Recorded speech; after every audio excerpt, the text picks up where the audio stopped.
Welcome to the special Oscar nominations 2024. Dude, my phone blew up this morning. I'm in a group chat with my daughters, and I sent you a video. Did you get to watch that video? I sent a screenshot recording of me going through the messages, and people were pissed. Yeah, we have a hot one today, folks. Before we get on it, though, let me, I don't have anything special today. I'm just using my regular lightsabers today, so let's just crack this open. This is the last night Mom and Dad are in town visiting me. Surprised you get a few minutes to record. Yeah, they allowed me to have this little moment to speak. We're doing Outback later tonight. Oh, nice. I love that they get to go out a couple times a year usually. Yeah, they come out here twice a year. They come out, yeah. Love it. So I was like frantic, like talking to Jesse. I'm like, so what's a Barbie drink? Because we're doing Oscars, and we're definitely going to talk about Barbie. Yes, we are. She's like, well, sorry, that's the ice going in the glass. She goes, well, first of all, she directed me to the White Claws. Because, well, yeah, most white girls like White Claws. Yeah. And the original Barbie was a white girl. Yeah, that is a total Barbie drink, a White Claw. That's what I was going to do. But then I looked in the refrigerator, and she's like, oh, I didn't like this kombucha. It's called, what is it? Synergy Pure Love, Blood Orange, Hibiscus, and Rose. Nice. And I'm like, oh, a shot of vodka. That's a Barbie drink. Yeah, it is. There you go. So that's what I'm doing. If she didn't, now get that, though. If she didn't like it, you think I'm going to like it? True. I mean, I do like kombucha, but here goes the vodka. Yeah, it's a shot. All right, so where do you want to start? I mean, obviously the big ones. But, so we can let's talk first about. By the way, I love today. Now, for those of you that don't know, the Academy Awards are the nominations. Huh? What do you think? I had to pause for that. Yeah, you are definitely like you should be on poolside in your bikini, in your two-piece. We're getting a picture of this. Yeah, you definitely need to be on the poolside in your two-piece bikini right now, trying to work on your tan. That's exactly what that drink looks like. So, 1, 2, 3, 4, 5, 6, 7, 8, 9, 10. So there was 10. Okay.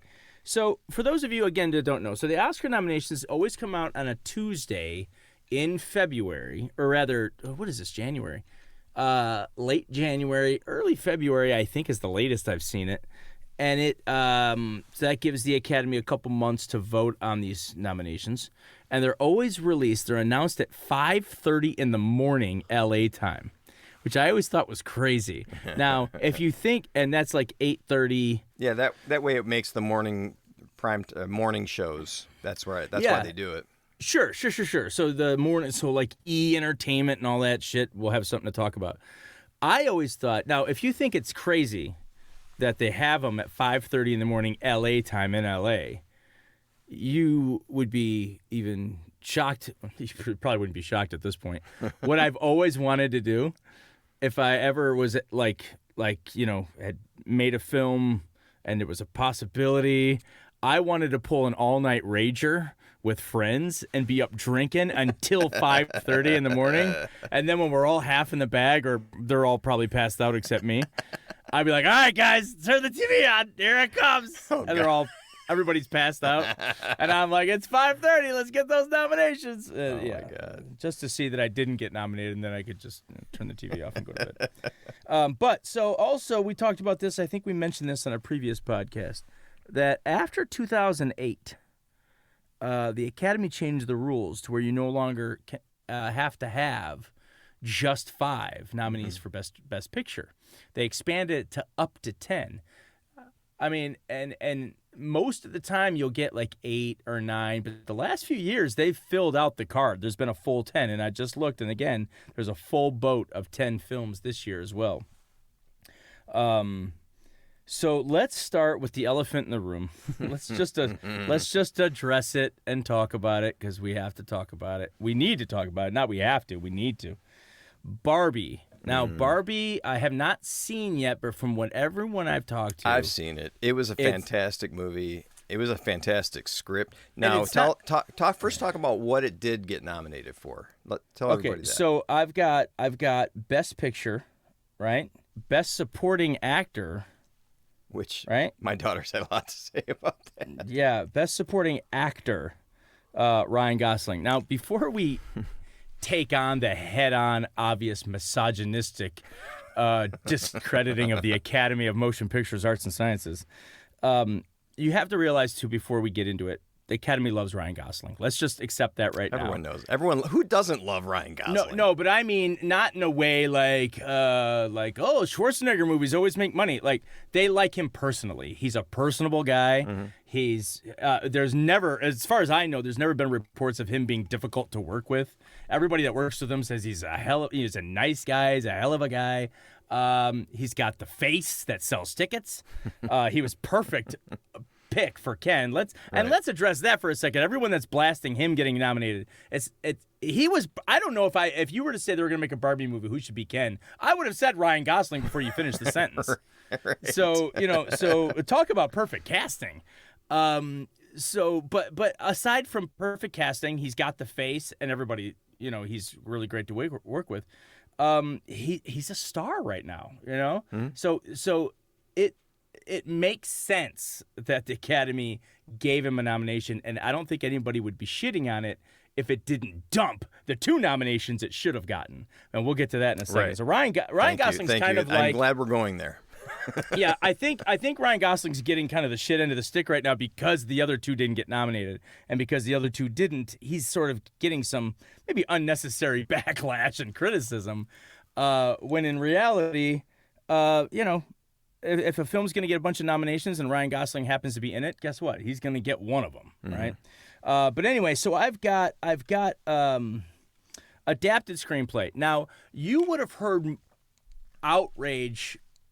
more outrage than you're already getting if they had kept Greta Gerwig out of the writing category. That would have been right. A flat out, we do not like you, we don't want you here. Right. That's how I would have So she was named on that? She's nominated for Best Adapted Screenplay, yes. Good, yes.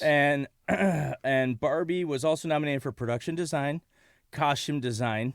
Sure. It did not get a cinematography nomination. It did not get an editing nomination. And these are important because to be in serious contention for Best Picture, you almost always have either an editing or a cinematography nomination.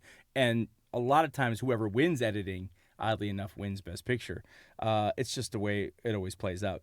Barbie also got knocked out of makeup and hairstyling, which, again, I haven't seen it. I've only seen trailers, but I'm surprised that it would be left out of something. Yeah, that would have been a natural an obvious nomination to me. It's a creative category. Well, I guess they're all creative categories. It's the Academy Awards. But, I mean, it's something, you know what I mean, like costumes and production design.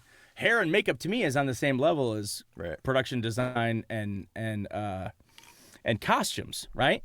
So if you're nominated in those other 2 and you get left out of makeup and hair, that seems odd to me. Of course, it didn't get anything. Well, I don't want to say of course. I haven't seen it, but I wouldn't peg it as a film that would get a sound nomination or a visual effects nomination. Didn't get any of those. Did not get original score. And obviously, the short films documentary it's not eligible for. It did get nominated, and I'm so glad. Mom can tell you she was sitting at the kitchen table today, and I'm going through the nominations, and I saw it, and I was like, yes. Barbie did snag a Best Original Song nomination for Billie 100%. Eilish's "What Was I Made For." Yeah, that song was amazing. It's such a great, and again, I didn't even know when I stumbled across that song that it had any connection to Barbie. I didn't know it was from the movie. No, yeah. I stumbled upon it. I want to say Billy performed it on Saturday Night Live, and that was the first I was like, wow, this is a really cool song. This is kind of deep, you know? And then I looked it up, and I was like, oh, it's from Barbie, which makes it even grayer because if you read the lyrics, it's totally as if Barbie's singing the song, right? Like she's writing it from Barbie's point of view. So I was so glad to see that got nominated. And it did get, obviously, nominated for Best Picture. So for a film to get production design, costume design, I think those are the only 2 technical awards, and then the best song, and then 2 fairly big ones, Best Supporting Actor and Best Picture. Most films, that's a successful day at the office. Right. Okay? But it has to be called out that the Academy's disrespect to Greta Gerwig is just, I mean, again, and Margot Robbie as well, but when you, how can I say this? She not getting nominated in a category already filled with women, you know what I mean, is less disgraceful because she just got beat out by other women. Sure.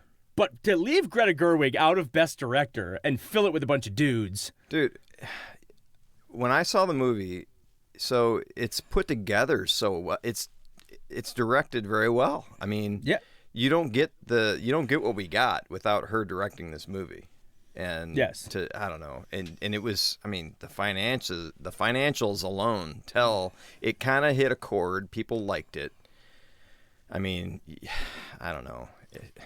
So I mean, where I'm conflicted is who's my favorite director of all time? Scorsese. Yes. He got nominated. Yes. For Killers of the Flower Moon. Very old white man. So where I'm conflicted is I know that some of the criticism is going to be, how do you give Scorsese another nomination with his entire career body of work? He doesn't need another nomination just so that you can, leave out Greta Gerwig. I would like to think that he was getting in anyway because Killers of the Flower Moon was one of the Oscar favorites this year. And that maybe some of these other ones. Now, I have not seen The Zone of Interest. Jonathan Glazer is nominated for Best Director. I have not seen Poor Things, but the trailer looks amazing. Mm-hmm. The trailer looks amazing for Poor Things. That is definitely on my list. I'm not even going to attempt this one. All right, fine, I'll attempt it. Yorgos Lanthimos. I might have nailed that. Director for Poor Things got nominated. Of course, Christopher Nolan for Oppenheimer. Let's not forget, folks, I've been talking about Oppenheimer since last summer. So I knew this film was going to get a bunch of nominations, and you knew Christopher Nolan was going to be included. Again, Killers of the Flower Moon, Scorsese, and then Anatomy of a Fall, which I have not seen, but I saw it has a shitload of nominations. Mm-hmm. So is this another film? The Academy could have just been like, man, wait a minute. Is that another female? Maybe I was wrong. I said in a category filled with males. Justine Triet? Do we have a female Best Director nominee? Now we have to look this up. Because I hadn't seen the film, so I didn't know much about it. Anatomy of the Fall. All right, let's take a look. Not that it excuses it. Not that, because, what we don't want is the perception that, well, the female was included, so we're okay, because we hit our quota of one female director in the bunch. We obviously don't want to say that. But I do want to correct myself if I was wrong when I said she got left out of a category filled with males. Yeah, you were wrong. I was wrong. She is female. Okay. Yeah. Yes. Wow, she's younger than me. Born in 78. Justine, is it Triet? So she directed this film called Anatomy of a Fall. Again, I haven't seen it. I will see it. I always try to see all the films that are up for Best Picture. So I'm going to see all of these. I guess it's good to know that the Academy is not just trying to do their old men run the world shit and women don't get to be nominated. So they did nominate a female in the directing category. That makes it even tougher now. Because where do you put Greta? Right? Is Barbie better directed? And the maximum is 5, right? Yes, for Best Director, maximum is 5. If you look at that list, where do you put Greta? Well, I haven't seen all these movies, so I can't even say. Correct. But I can't really either, because I haven't seen them all as well. But just looking at the list, right? Oppenheimer is going to be nominated for director. Again, I haven't seen Zone of Interest or Poor Things, though like I said, Poor Things looks good. So we're going to have to do a follow-up to the Oscars after we've seen everything. But we just wanted to just talk about this. And here's the funny thing. I haven't even seen Barbie, and I'm on my soapbox fighting for Greta Gerwig right now. Right. Because that's how much I love her. Like, her movies are awesome. I love her as a writer. I love her as a director. I have seen it, and I was shocked. So... Yeah, so, I guess when we see these films, when I see Poor Things, I already saw Oppenheimer, but when I see Zone of Interest and Anatomy of a Fall, maybe I can better decide if Greta truly did get snubbed. I don't. Right now, it seems like the sentiment is she got snubbed. The internet's blowing up. Everybody's blowing up. Well, it was America's biggest movie, so. I mean, and that could be it. That's that's why people say, are upset. So how can you have it? But then again, we're not the Grammys. People forget about this, right? I mean, Beyonce has got how many Grammys, right? Like, it's not, the Oscars are not a popularity contest. It's not what made the most money. It isn't. I'm sorry to say. It's not what made the most money. That's why you get movies like Coda that win Best Picture and Parasite. And people are like, I've never even heard of that film. You know why? Because the Oscars honor art. Yep. And they pick the best film of the year, whether it made $200 million or $2. They don't give a shit. It's what's the best film of the year. So yeah, Barbie was the most popular film of the year, made a shitload of money. But again, I haven't seen it yet. I'm sitting here arguing for Greta Gerwig just because I think she's awesome. But I gotta say, it was the first thing I noticed before you even showed me your text or your message about the hate that's going on the internet right now. Before I even saw any of that, I looked at the list and was like, where's Greta? Like, that was the first thing I thought of. Where's Greta in the Best Director category? Right. And then to see Margot got left off Best Actress.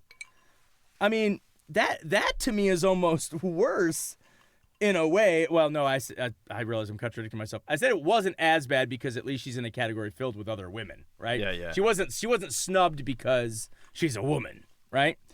But having said that, when you do talk about the most popular film of the year, you have the lead. What the fuck are you doing with your backgrounds? You guys can't see this because we're on. I was trying to distract you.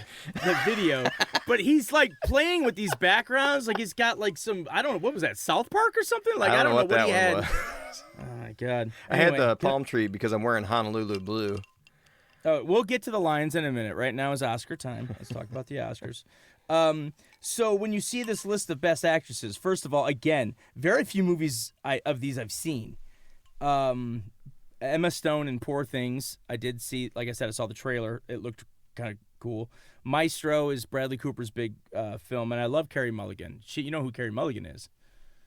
What was one of my favorite shows that we did, right? Promising Young Woman, where we talked about Thelma and Louise and Promising Young Woman. Right. Yeah, Carey Mulligan was the Best Actress nominee from Promising Young Woman. Oh, right. So I love her. I love her too. But again, I got to see Anatomy of the Fall. I haven't seen all these films. I got to know, did Margot truly get snubbed? I don't know. Well, we got some homework to do. So we got a lot of homework to do before we truly say, because I will say, first gut reaction, it seems like snubs to me. But when you look at this list and you say, well, shit, man, I got to see some of these films, we might be blown away. This might be 5 knockout performances. It could be. So one of my kids said they hope Ryan Gosling gets up there and accepts it on like Woman of the Year when it was on the Parks and Rec. Yeah. Do you remember that? Wasn't it Pawnee Woman of the Year or something when Ron Swanson won the award? Now, let's move to that real quick. Let's go to Best Supporting Actor. Because same collection of films here. Killers of the Flower Moon. De Niro is in his 80s. Another nomination. Mm-hmm. Oppenheimer. Robert Downey Jr. Now, that could be a popular pick, right? Which, by the way, if you haven't seen Oppenheimer, anyone that hasn't seen it yet, Robert Downey Jr. is amazing in this. He is really good. He is not Iron Man Avengers guy, you know? Right. Excuse me. Mark Ruffalo, again, crowd favorite. Sterling K. Brown for American Fiction. I have not seen American Fiction yet either, but I can't saw wait the to trailer, see that. So I just saw the trailer today, and I shared it with people at work. It's hilarious. It looks hilarious. So I got to see that. And I love Sterling K. Brown's a great actor. So I've seen him in a few different TV shows. He did that miniseries, the O.J. Simpson miniseries, right? Yeah. On FX or E or whatever. It was FX, I think. Yep. Where he played Darden, right? He played Darden on that long miniseries. Yep, he was fantastic in that. And then to see Jeffrey Wright got included, of course, for Best Actor. I'm happy for him too, man. I can't wait to see American Fiction. There are so many movies I can't wait to see, and I usually throughout the year, I'm always like, yeah, I got to see that. Yeah, I got to see that. Yeah, I got to see that. And then today comes, I know. And now I'm like, I got a month and a half, and I got to see all of this shit. You know what I mean? So now I really. What do you do? Do you end up just buying them? Because sometimes you can't get them. You know what the funny thing is? Back in the old days, I went to the movies. And when I was living in Chicago, which was what do I always say? Support your local cinema, and you don't. That's right. No, okay. Number one, fuck off. Number two, nobody supports cinema more than I do. And number three, it's so easy now with streaming. Everything is right there. And I can knock all of these out. You can pause it when you got to go to the bathroom in a 3.5-hour movie. I could knock 2 of these out in a night with streaming. You know what I mean? But yeah, back in the day, early days of LA, and when I was living in Chicago, there would be theaters that played Oscar movies. Like even if it wasn't, you know what I mean? Like, let me just pick one of these smaller films. I think The Holdovers is actually already on DVD, Blu-ray. I saw it when I was at Target the other day. And I remember thinking, oh, that's that Paul Giamatti movie. That looks pretty good. And now I see it got a shitload of nominations. So I should have bought the damn thing. He's another guy, man. He's one of my, of all-time favorite actors. He's up there. I like him. This might be his year. This might be his year. Because if you look at that race, let's move to Best Actor for a moment. And you got him in The Holdovers. You got Coleman Domingo and Rustin.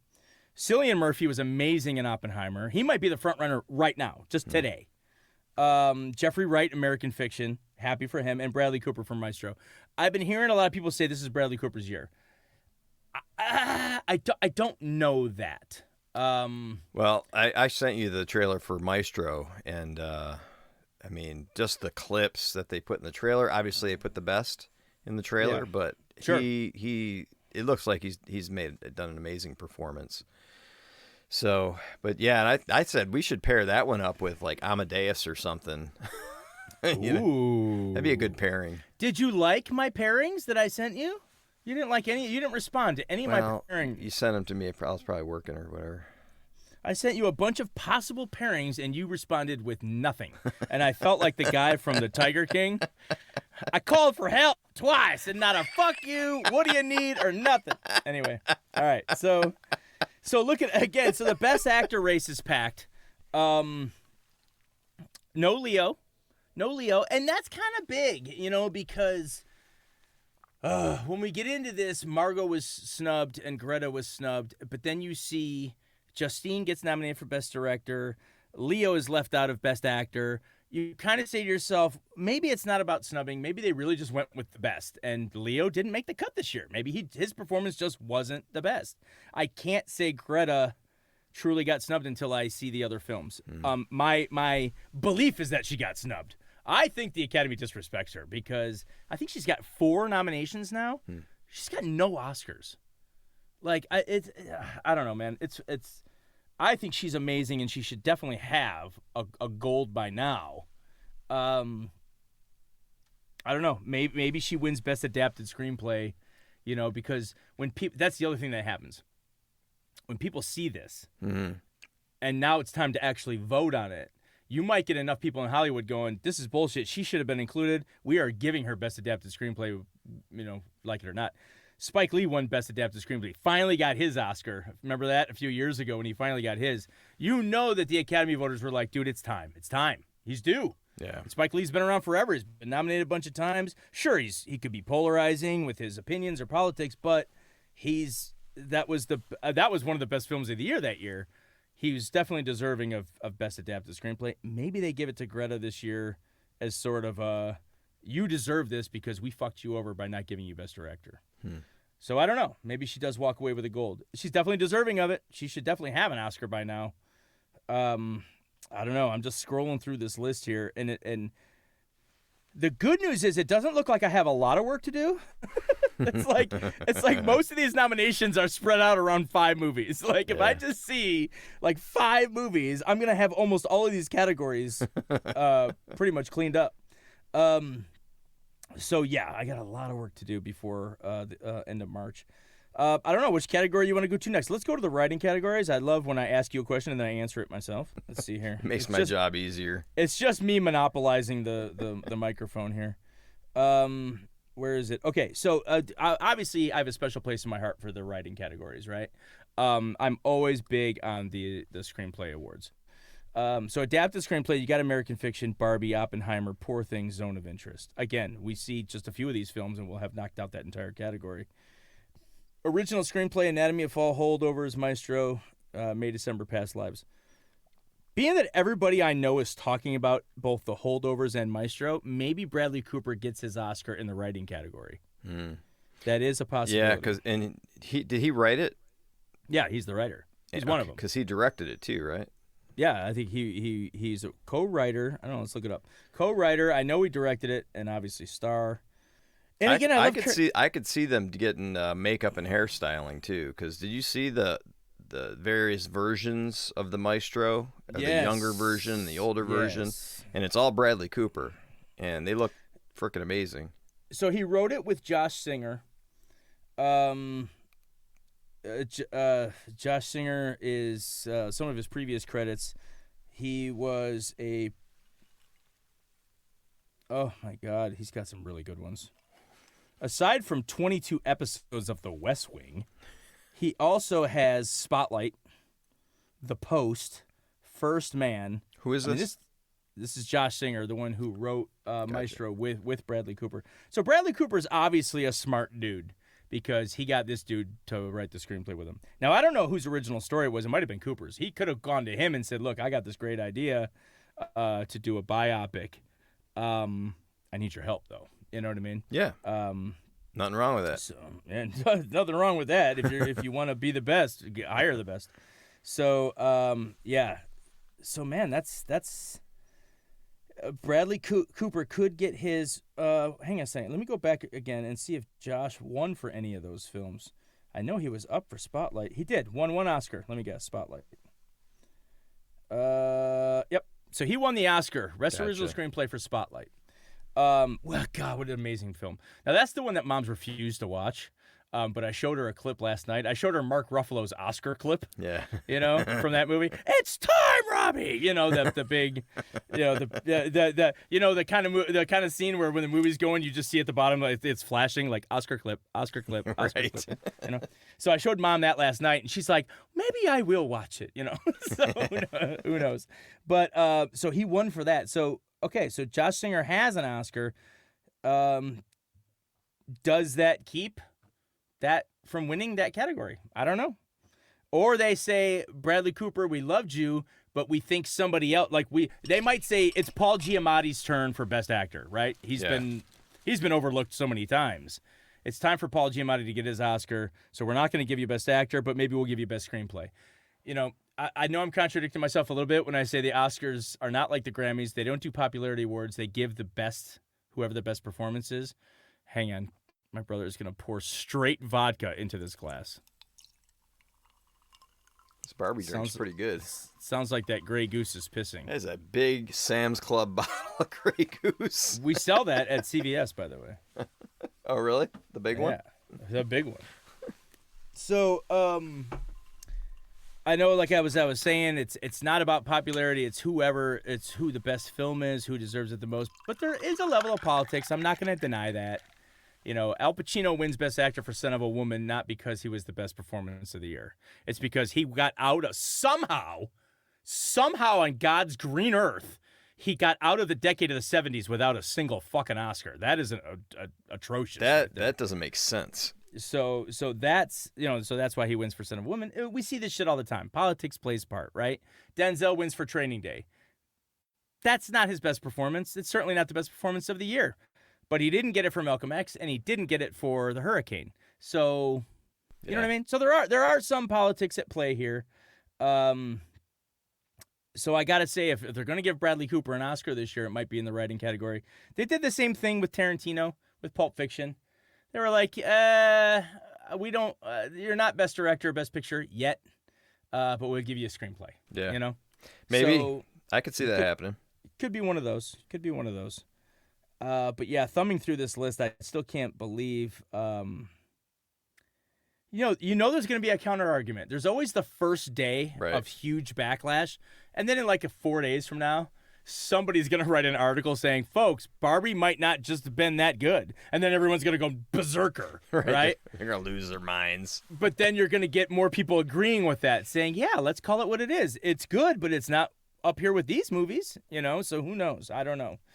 You're going to get a backlash. You're going to get backlash, and then the backlash for the backlash. Right. And then which is going to fuel every bit of media that it probably deserves. So. Which, let's be honest, that's only good for the Academy. It's only good for movies, right? Because now it's going to force people to see the movie if they hadn't already, right? Maybe. And that's good. I think some people made up their mind that they didn't want to see Barbie because of something they heard on a Reddit thread or something. I heard somebody call it a woke film. I don't even know if they know what that means. I know. It's dumb. So the way people throw that word around now, and it has no meaning to what they think it means. We're probably going to cover Barbie, so I'll cover that when we do that episode. Yeah, we are definitely, yes. Folks, I will tell you, Barbie is on our docket for 2024. We just don't know what yet to pair it with because it seems like an unpairable movie. We don't know. I mean, we could do a special episode we've done before. So we have done one before. So I sent my brother a couple of combos, a couple of pairing possibilities, Oscar films paired with other Oscar films, and he responded with silence. So I'm going to ask you folks, why don't you send us an email or post on our page if you want to see any of these. By the way, I'm going to cancel the last one because the Iron Claw got 0 nominations. Wow. I don't know if it didn't make, if it wasn't eligible, like did it not make the criteria cut as far as when it was released? I don't know. Or it just got snubbed. It got completely snubbed. I thought that the dude that played the Texas Tornado, Kerry Von Erich, the guy from Shameless, what's his name? Jeremy Allen White. Is that it? Did I screw that up? I thought for sure people were talking about him getting nominated for Best Supporting Actor for the Iron Claw because he was really good. But it didn't happen. So I don't know. Let me see. I have to look it up because I don't want to screw this guy's name. Jeremy Allen White. Isn't that what I said? Wasn't my final version?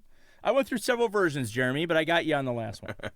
All right. So here were some. I'll start with that last one since we're probably not going to do it now that Iron Claw didn't get nominated. I thought Iron Claw versus Raging Bull. Right? Now, if the Iron Claw had gotten a bunch of nominations, that would be 2 films about like life inside and outside of the ring and how your profession affects your personal life and how tragic both of those stories are. Now, the Raging Bull is more centered on one person and the Iron Claw was more based on a family of brothers. But they really seem to be parallel to me, and I thought that would be a great matchup. But now the Iron Claw didn't get nominated. We can still do it, but for Oscar time, we like to do Oscar movies. Then I thought Killers of the Flower Moon versus Dances with Wolves. What do you think about that? This is about like the white man forcing the natives right off their land. Yeah, that'd be a good pairing. Parallel story. I haven't seen Dances with Wolves. That's like 24 hours of movie watching right there, though. God. No doubt. Yeah, because Dances with Wolves was 3 hours, wasn't it? 3 plus. So God. It's like, man, especially if you get the director's cut. Oh my God. So that would be a long. That's a full shift sheet. of work. That would be a beat sheet from hell, dude. That would be Blake Snyder would be rolling over in his grave. Rest in peace. God love you. He'd be like, dude, the beat sheet for those 2 movies must be amazing. Honestly, maybe some of these. I mean, that's a really long movie. Maybe we give that its own episode. I don't know. Movies, both of them. Oh, you mean if we just did another yeah. special Oscar episode? And then Oppenheimer versus The Social Network, which I thought was another really good pairing. Social Network was an Oscar darling, and it's 2 films about real people who changed the world with a polarizing invention. I think we could argue that the atomic bomb and Facebook and the atomic bomb are 2 polarizing inventions, right? That have changed the world. They both have changed the world. You can't argue that. That's true.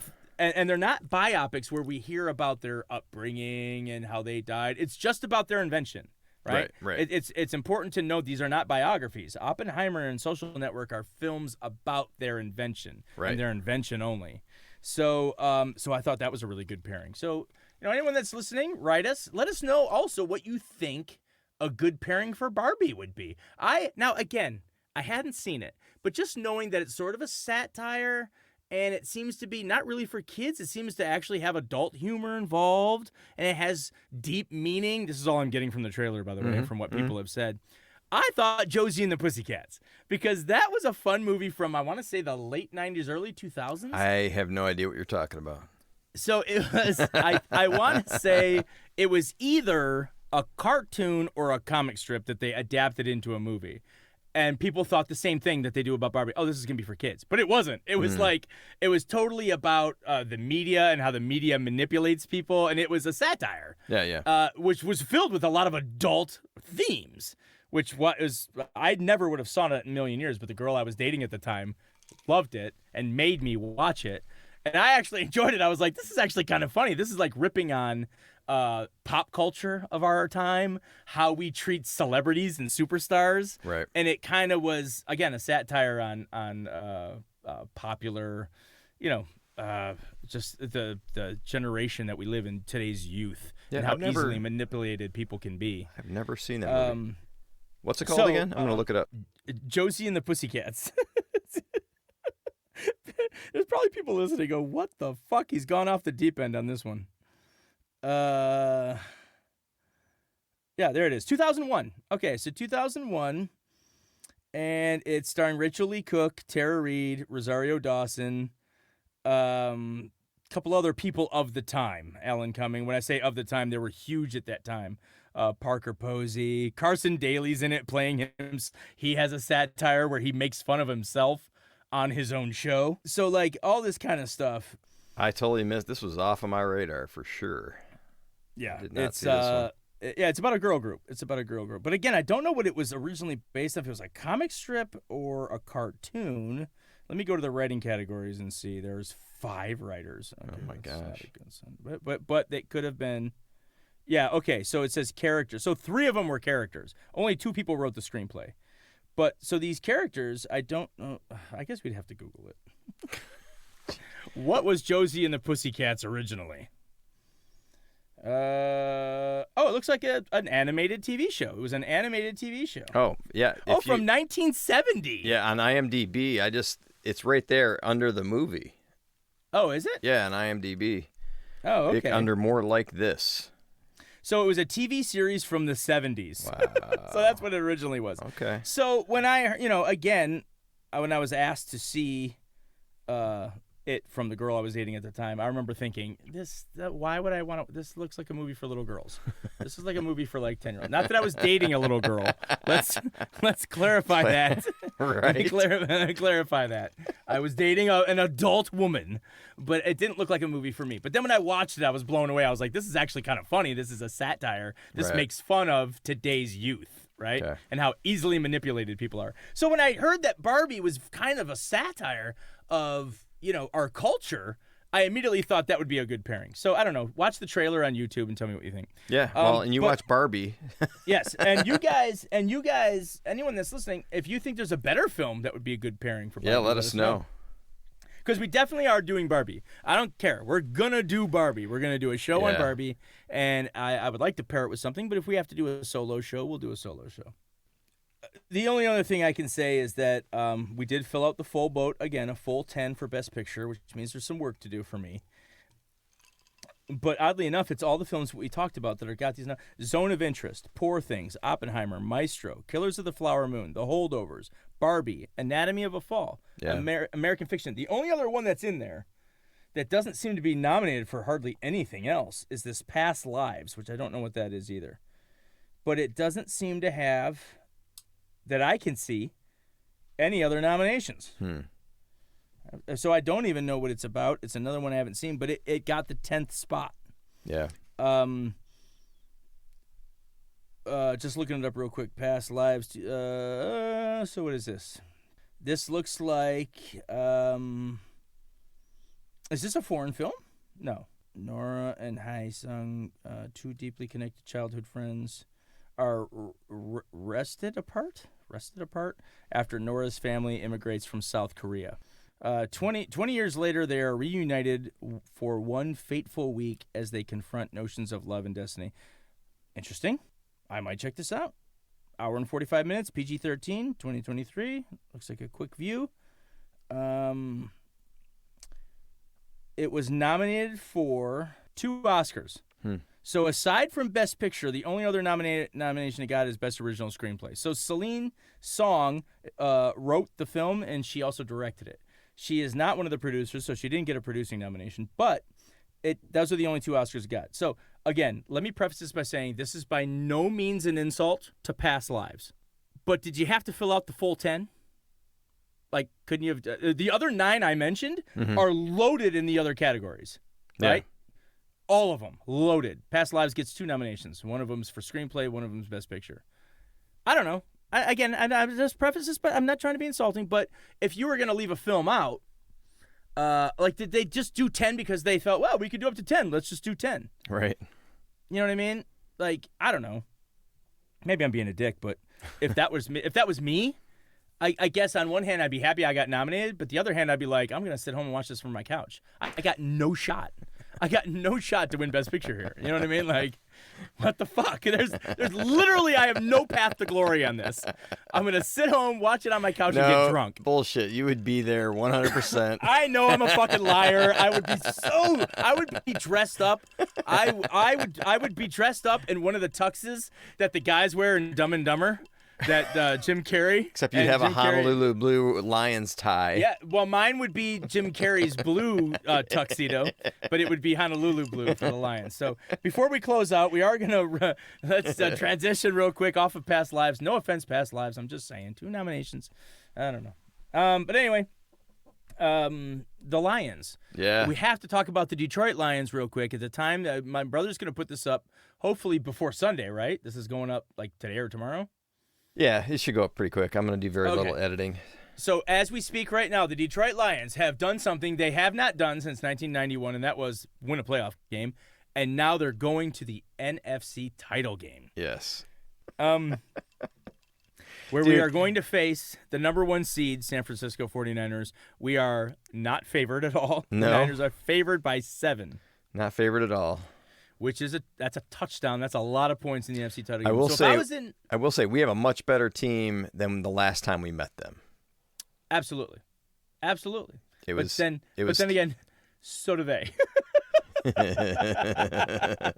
So do they. Yeah. They are picked by many to win the whole thing. But so what? Green Bay almost knocked them off last week. Yep. So maybe they're a little shaky. And I got to tell you, man, this coach, he's inspired a whole city, a whole region. I mean, every Lions fan everywhere loves this guy. Absolutely. And most importantly, he's inspired the players. They trust him. That's the most important thing. 100% bought into his plan. And it's palpable. It's like watching them feed off each other. It's amazing. Absolutely. These guys would run through a brick wall for this coach if you asked them to. When I hear him talk, I told my buddy Mark Hughes this. I said, when this guy talks in the post-game locker room, I want to go out and fight a tree. Like, I just like, right? He just gets you fired up, man. You know what I did? So today I've been trying to, I've been trying to work out and stuff, and I go on and off at the treadmill, and, it's typical. But when I get in a groove, I usually find something to help me along, Today, I found my new thing. So my new thing is to watch the recap of last Sunday's game. It's the recap video where it's like 20 minutes long. Yeah, it skips out all the commercials and shit. Oh, my God. So on the treadmill, just freaking killing it. Like, yeah. You look down, and this whole time you've been jogging at 8.0 instead of your regular 4.0. No, it's great, man. It's just a lot of fun.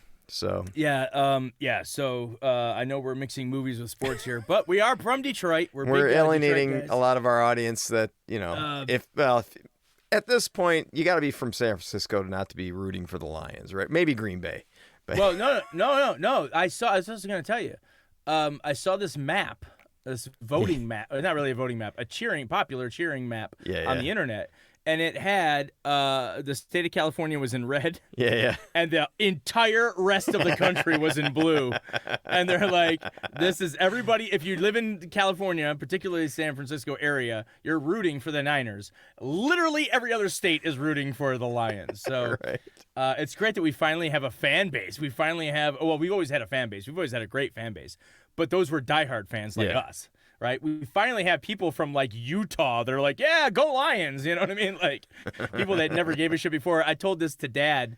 I ran in to get beer at the Save Mart. Yeah. And I was wearing my Lions hat. And because I work in the store close to that store, I know all the cashiers. So I get in there and I start talking to the cashier, and I'm like, "Hey," I was like, "Hey, did you watch the game yesterday? The Lions won. We're going to the NFC title game." 4 people in line. Complete strangers. We're all, "I'm so happy for you guys. I watched that game. Go Lions. I hope they win the whole thing." And I'm like, I don't even fucking know these people. And that's great. So we're finally getting some recognition. It's nice to see. It's a really good feeling. And I hope we just don't, I know the players aren't, but I don't want to just be happy with where we got. Like I think that we can win this week. It's difficult. We would need a lot of breaks to go our way, and we have to play practically flawless football. Dude, if we can win this week, we can win in Vegas. See, normally, I would agree with you, because a lot of times it's the game before the game that's the bigger battle, right? Like Michigan, for those of you who don't, we just said we're from Michigan. Michigan won the national title this year in college football.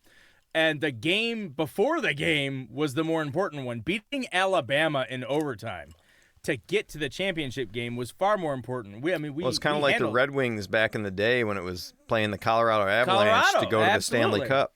Absolutely. Whoever won that was going to win the whole thing. So it was like our toughest battle was always the Avalanche in the conference finals. We saw it with Miracle on Ice back in 1980. The Team USA had to get by the Russians. That was the semifinal game. Yeah. That wasn't even the finals. Nobody talks about the finals. Nobody gives a shit about. I don't even know who we beat. Was it Finland or something? Like nobody even knows. Like nobody cares. The fact that we beat the Russians in the semifinal. So normally I would agree with you. Yes, we get by San Fran, we could win the whole thing. But the 2 teams waiting for us on the other side are also pretty big badasses. Yeah. So we are seriously the 4th ranked out of the 4 left. 100%. So it's an uphill battle no matter what. But hey, I tell you, every game it seems like Campbell has had them more and more dialed in. This is the perfect time of the season to turn it on, and we would have been going into this probably 14, right? 14 wins. We went in. Would we go in 13? The record. We were 12-5 was our regular season record. Oh, what am I thinking? Oh, I'm adding the other wins from the playoffs now for this whole season. Yes. Yeah, so now it's 14 now. 14. Yeah, so we would have 15 if it wasn't for that missed call. We're not going to talk about the Dallas game. Let's not talk about the Dallas game. I know. We beat them. We beat them. We know it. They know it. They know it. And then they lost. So. Yeah, but yeah. So, I mean, I don't know. I heard somebody on the radio today say you only have to win by 1. Why are we totally turned this into a sports podcast? We did this. We should title this Oscar nominations football recap. So, but seriously, you only have to win. What the guy said on the radio? He said you just have to have 1 more point than your opponent. And you know what? I'm going to leave all this in because you know what? If you love our show, you're going to love us. We love the Lions. Deserve it's part it. of the package. The Lions deserve it. They deserve us talking about them. They deserve us talking about them on an Oscar nomination show. Right. So, all right. I hope we get to look back and say, oh man, I can't believe they won it all, and here we were. We had no idea. Exactly. So. All right, let's land the plane. Well, it's 5 o'clock somewhere. No, that's not it. That's a different ending. Oh, it's happy hour somewhere. No. Keep watching and keep drinking. Watch and keep drinking. Go support your local cinemas.